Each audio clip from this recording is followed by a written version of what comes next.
In today's video, I'm going to teach you how to add an SPF record in Wix.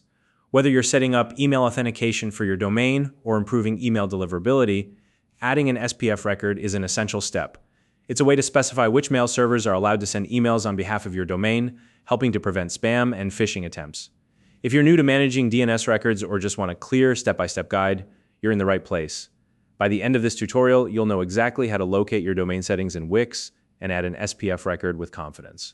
So let's dive in and get started. The first thing you need to do is log into your Wix account. Head over to the Wix website and enter your login credentials. Once you're in, take a moment to familiarize yourself with the dashboard, as this is where you'll access all your site and account settings. Now, look for the profile icon in the top right corner of the page. This is the small circular icon that represents your account.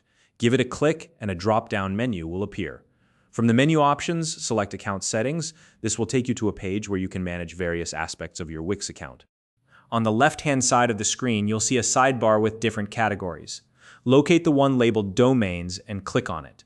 This is where all the domains associated with your Wix account are listed. If you have multiple domains, you'll see them organized here. Next, find the domain you'd like to modify.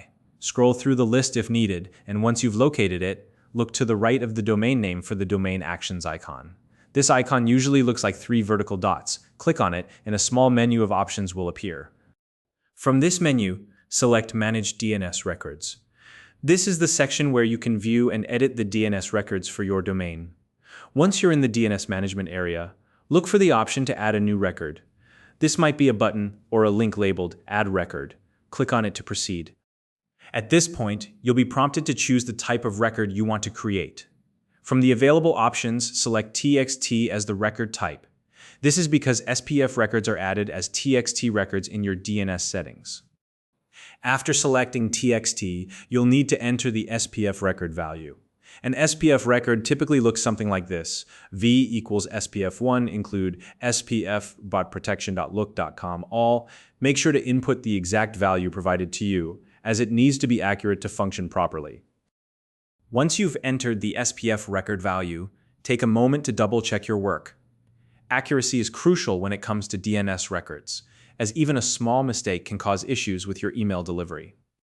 When you're confident everything is correct, save or apply the changes. The exact wording of the button may vary slightly, but it will usually say something like Save or Apply. Click it to finalize the update. Now comes the waiting game. DNS changes don't take effect immediately. They need time to propagate across the internet. This process can take anywhere from a few minutes to several hours, so don't worry if the changes aren't reflected right away. Just give it some time. And that's it. You've successfully added an SPF record to your domain in Wix. This important step not only helps improve your email deliverability, but also protects your domain from unauthorized use. If you found this video helpful, please like and subscribe.